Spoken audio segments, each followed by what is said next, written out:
profesyon. Parehas magkaibigan pero parehas din nagtagumpay sa First Vita Plus. Kayo naman, Ange! Yes, all right now, First Vita Plus official speakers outline Cyril Del Rosario and Kit Dorimon! Hey, hey, hey, hey, hey, hey, hey, hey, hey, hey, hey, hey!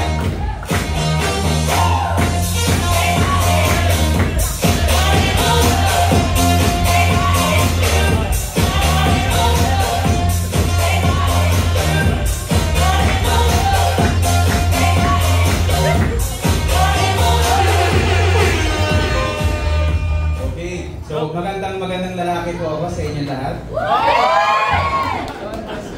Kalma ka lang. So, pangalan ko po si Keith and I'm with my partner for today. Hello, I'm Cyril Del Rosario. And welcome sa aming event, Pares. Hindi siya overload. Joke lang. Okay kayo, samahan niyo ha. So, ikagkatawan kami. Okay lang, maganda pa rin. Okay. So anyway, papakilala mo na kami para kilala niyo naman yung background ng speakers for today. So ako si Keith, so kami ni Sai, okay, same school kami. Registered nurse kami by profession, okay? So siya, kita niyo naman, mukha ba akong nurse? Siya mukhang nurse, ako mukha akong pasyente. Joke lang.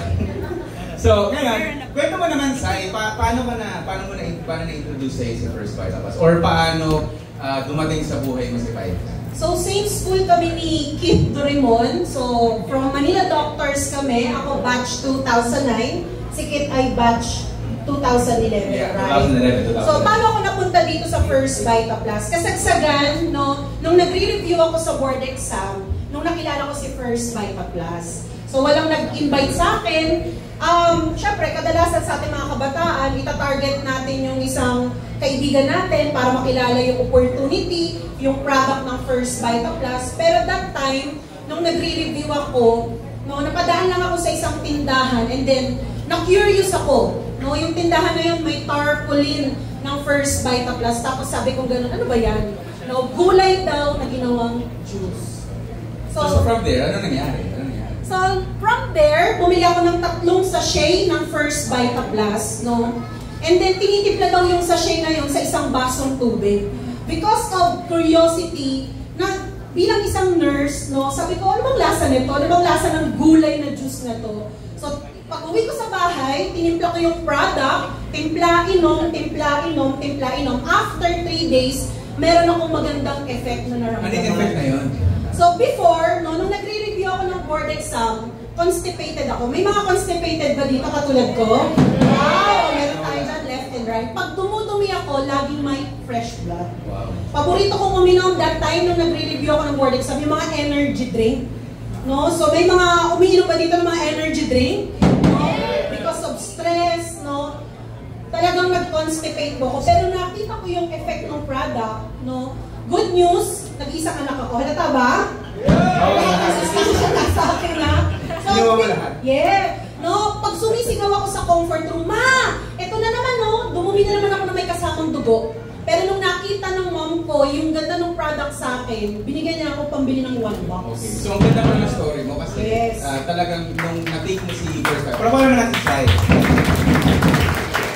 Yung kwento ko lang Sai, umpisa pa lang, positive ka? Yes. So, yung kwento ko kasi iba? Yes. Okay. So, yung na-invite ako dito, na-introduce sa akin yung product pa lang, 2011, ng kamag-anak ko. So, nung unang pagkaka-present niya sa akin, hindi ako talaga naniwala. Bakit? Kasi, alam niyo naman, yung background namin, nasa medical profession kami. So, ngayon, hindi kami, yung orientation namin, more on sa pharmaceuticals kami. So, pag sabi pharmaceuticals, yun yung gamot-gamot. Familiar kayo sa gamot-gamot? Ano mo yung katabi mo? Mukha bang nag-gamot? Joke lang. Huwag ka tamawa, baka makilala kita. Anyway, so, ano nangyari? Okay? So, ngayon, nung pinag-introduce sa akin ng product, naglabas niya siya ng clear book, tapos pinakita niya sa akin yung mga gulay-gulay. Katulad nung nakita ni Sai. Okay? Ngayon, nung nakita ko pala yung gulay, ayoko na. Sobrang negative ako. Bakit? Kasi ang tingin ko, pag ikaw umiinom ka ng mga herbal supplements, akala ko, ang first impression ko sa'yo, ano ka, albularyo. Okay? So, sa orientation namin, yung approach namin, hindi kami naniniwala sa sa herbal medicine. So ano nangyari? So si Sai, yung nangyari sa kanya, okay, na ano siya, natulungan ka dun sa constipation. Sa product. Since constipated siya. So ako naman, after nung pagka-present sa amin ng product, hindi ko na siya, tinikman ko yung tinimpla niya, hindi ko ginawa. Kasi nga negative ako eh. Tama? So ano nangyari? Okay? Nangyari, tinawagan ko siya, a few weeks after, tinawagan ko kasi kailangan ko ng product. Bakit? Nagkaroon ako ng sakit na chick. Grabe, di ba? So ngayon, naalala ko yung presentation niya na yung product pala is maganda sa hindi. Okay, so ang bilis ng karma sa akin. Okay, so sa kanya hindi siya kinarama. Nung napakinggan ko yung, nung na-try ko yung tatlong sachet, bumili ako ng 1 box. Pagbalik ko doon sa tindahan, na-invite ako sa birthday party. So yung tindahan na yun, yung anak niya, may 9 years old siyang anak, na ikakandak yung presentation sa isang resort. So, syempre may kainan, o syempre pag gano'n, di ba? Sama tayo, ayan. So, sinama ko yung mom ko, sinama ko yung tita ko, dala-dala ko pa yung review test paper, kasi that time, nagre-review ako sa board exam. 19 years old ako that time, nung napakinggan ko yung opportunity ng First Vita Plus. Palakpakan naman natin. So, isa lang ang nasabi ko that time, one word lang key, pagdating sa product and business, Eureka. Eureka means I found it. No? So bilang isang nurse, nakakita ko ng opportunity as a nurse, paano natin matutulungan yung sarili natin at yung ibang tao, lalo na sa akin. Pakinggan mo ba yung product ni RD kanina? Alam nyo guys, ganito lang yan ha. Tinan mo, na-invite kami ni Sai dito. Wala talaga sa plano namin uminom or gawin yung business. Okay, yung business ng First Vita Plus. Kaso nga lang, ito yung bumungad kasi sa amin. Tinan mo to ha. Ito yung na-find out namin. Okay. Ano sabi to? WHO, World Health Organization. Ano sabi niya? Sabi dito, ang recommendation nila, kailangan daw sa isang araw, kailangan kumukonsumo ka o kumakain ka at least 400 grams ng gulay at prutas. So may idea ba kayo sa kung gaano kadami 400 grams? Sabihin na natin, kulang-kulang kalahating kilo. Ganun po kadami yun. Tingnan mo yung katabi mo, mukha bang kumakain ng gulay yan? Kumakain ka ba ng gulay? Sai, mukha bang kumakain ng gulay ni Sai? Of course! Very Look at good. my skin! Daming gulay na kailangan. So anyway, diba? Damit pala mukha ng gulay. Oh yes, So, anyway. emerald. So ngayon, ito yung na-find out namin. Okay. Ngayon, based dun sa experience namin, na nasa health profession kami, nasa medical profession kami, na kahit doctors pala, kahit nurses, hindi exempted na magkaroon ng sakit. Nakuha niyo ako? So, ngayon, bakit? Ito pala yung cause. Okay, so kahit nasa medical profession ka, kahit healthy ka, kailangan, ang recommendation is that kailangan kumain ka ng gulay at prutas on a daily basis na 450 grams. So, ang problema, kaya pala kami nagkasakit, kaya bumaba yung immune system namin, kasi hindi pala kami kumakain kami ng gulay, pero hindi kami kumakain ng ganito kadami. So, yun yung nangyari sa amin. So, ngayon, ang tanong ko sa inyo, ganun din ba kayo? So, ano yung katabi mo? So, ang good news pala, kasi, yung First Vita Plus pala, may limang gulay. Yes. So, ibig sabihin, yung intake pala natin ng product, okay, yun pala, sapat na yun. Yung juice na yun. Yes, yung juice, sapat na yun, nasa or yung requirement na nare-recommend ni WHO. Ang good news, ang daming line of products na fit para sa lahat. Juice lover ka man, bilang kabataan, coffee lover ka man, iced coffee lover ka man, lahat yan may 5 power herbs. So, ito tanong ko. Okay, sige, napambili na natin yung product. So, ngayon, ano nangyari? Dapat user lang tayo eh. So, ano kaya yung nag-realize or yung transition mo? Bakit ka nag-decide na gawin yung negosyo? Yung First Vita Plus on the side? Number 1 yung product. Okay. No, So, aside from the product. Siyempre may business side, Yeah, di ba? yeah. Kasi sa line namin as a nurse, ano lang kumbaga employed ka. Diba? Alam natin yun, yung one single person lang. Hindi mo kayang i-multiply yung sarili mo, hindi mo kayang ma-delegate yung sarili mo. So, through the business, meron tong residual income and yung leverage. So, paano ka pala na-invite dito? Kwento mo nga sa kanila. Paano akong na-invite? Yun nga. Paano yung, mo napakinggan yung marketing plan? In-invite niya dito sa office? Una, yung presentation dun sa birthday party. Yeah, okay. Tapos nung napakinggan ko yung First Vita Plus, sabi ng ganun, ako yung tao, magkabaliktad kasi kami, ako yung tao, nung na-invite, positive agad. hindi ko gagawin yan. Sabi ko doon sa nag-invite sa akin, tatapusin ko lang yung board exam. Kasi September 2009, nung na-present sa akin ang first Vita Plus. Pero that time, kasagsagan na nagre-review ako sa board exam. Kaya sabi ko doon sa nag-invite sa akin, tatapusin ko lang yung board exam. After the board exam, magjo-join ako dyan. Talagang firm ako nung napakinggan ko yung first Vita Plus. Kaya sabi ko doon sa nag-invite sa akin, pupunta na ako sa office, may dala na akong pera. Ano paid ka kagad diretso? Yes, after December 17, nag-isang anak ako, bata pa lang ako, sinali na ako ng bangko sa panuwagan. Kaya malakas yung loob ko na mag-join kasi sabi ko, pagdating ng December, may makukuha akong pera. Kaya hindi, nanakawan ako ng cellphone. Bilang kabataan, pag nanakawan ka ng cellphone, anong mindset mo kagad?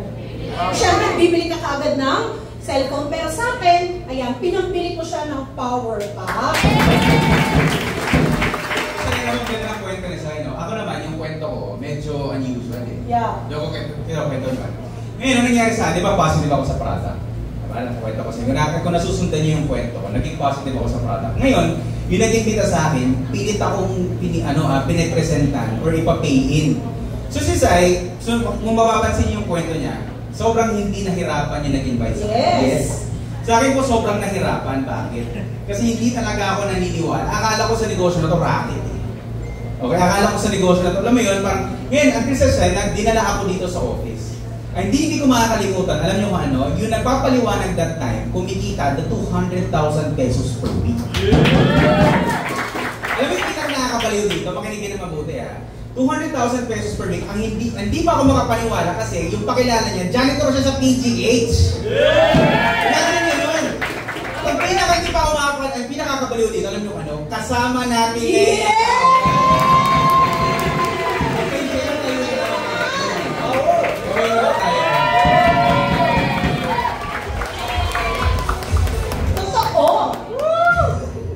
So 2011, guys, dito yung kwento tinamaan. 2011, ayoko maniwala, okay? To the fact na siya nagpapaliwanag kung magkano kinikita niya, may duda pa din ako. Alam niyo kung ano yung nagpapaniwala sa akin? Kasi nung habang nagpapaliwanag si Oppenheimer, okay, yung Hall of Fame award natin, okay, ang nangyari, sa papaliwanag niya na na-rated K daw siya, ganito ganyan. So yung bahay niya, nandun pala sa Las Piñas. So nagkataon na magkapit-bahay lang kami.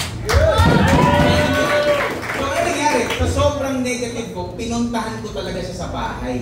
So in-interview ko, so the rest was history na nangyari. Doon ngayon ako naniwala na sobrang ganda na sistema na negosyo ng first time.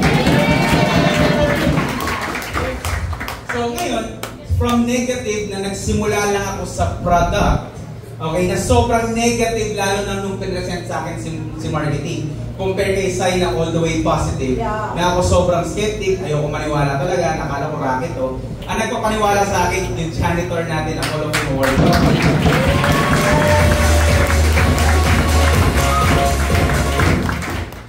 So, guys, imagine to ha, imagine to. Okay. So, Sai, ito tatanungin ko. Ngayon, after nung ginawa mo yung business, ano yung nangyari sa'yo? Ayun, so 2009, hindi ako gumawa ng curriculum vitae. Ayan, familiar ba kayo doon? Yung, ang tawag dito, resume. Ayan, never ko yun na-experience. Talaga ba? So, ano ba dapat pala talaga yung original plan mo? Pang-abroad. Okay. Pangarap ko maging flight attendant. Pwede ba? Pangarap ko lang sa airplane, diba? So, pangarap ko maging clinical instructor. Ayan. Or mag-doctor, mag-medicine. Grabe, uli talaga to. Friend ka ba? Frenemy. Sabi ko lang ng speaker natin yung pag-reputate ko sa iyo plan natin. Ikaw ay sabi nun. Hindi ka na, magkwenta ka na nalipin. So, yun. Nung ginawa ko ang first Vita Plus, as a nurse, no? As a nurse, pangarap ko before na maging yung sa public health. Yan. So, yung product, doon ako nakatingin sa product. Sabi ko, ang daming Filipino per family, per barangay na matutulungan ng product ng First Vita Plus. Kaya sabi ko, may pag-asa ako dito sa industry na yun. Palakpakan naman yun. So, moving forward, ayan, nung inumpisa ko yung First Vita Plus, after 3 years, kumita ako ng aking first million. Diba? Nakabili ako ng kotse, at syempre, nakapag-travel kami, Luzon, Visayas, Mindanao, at nakapag-travel kami Asia. Palakpakan naman natin. At pagkos, nagtatry ako ng sarili ko sasakyan, hindi bigay ng parent. No, hindi bigay ng parents, kundi katas ng First Vital Plus. So, grabe pala yung resulta ni Sai. Yes. Oo, And then meron akong 4 na life insurance, di ba, bilang kabataan. wow, talaga. Yes. Yung pagkayat ng First Vital Plus. Ano na kulang mo? Ay, jowa na. Okay. So, overload na si Sai. Para pa naman natin. Ang tuli.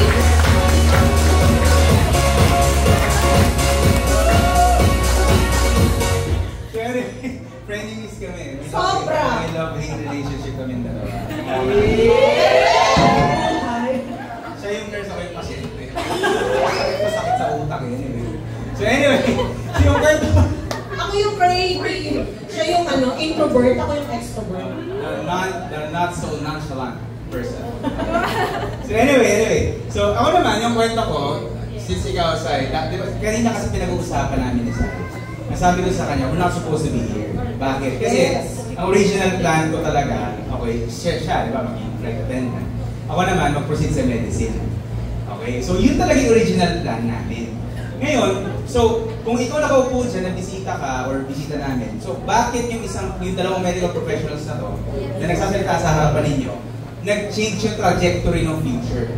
Okay? Or nag-change yung direction ng buhay namin? Simple lang, kasi maganda yung bigayan dito. Yun! Tama ba? So, ngayon, hindi ko nag-isa-isa, ito na napapakita ko na lang sa inyo. Okay? Sa akin naman, okay, 2011 ako nag-join. Tapos, 2012 nakuha ko yung first car ko. And then, okay, so, at the age of 22, na-earn ko yung first million ko. Tapos, second car, 2016, traditional business, nakatayo ako 2019. 2020, meron ako 7-figure investment portfolio. 2022, condominium unit. Tapos, 2023, multiple sources. Ngayon, kung mapapansin ninyo, okay, ito yung binigay sa akin ni First Vital Plus in a span of 12 years. Nagsisi ba? Ano na lang kulang? Hindi ka sure. Anyway, so yun yung gusto na yung mensahe namin sa inyong lahat. Okay, na yung medical professional na dalawa na nakikita ninyo sa harapan ninyo. Same school. Okay, same school na nag-iba yung trajectory ng future namin because of the system, powerful system of First Vital. So, yun lang po yung share namin. Again, my name is Keith. And my name is Irene. Maraming salamat sa lahat. God bless you. Pray more. Yeah!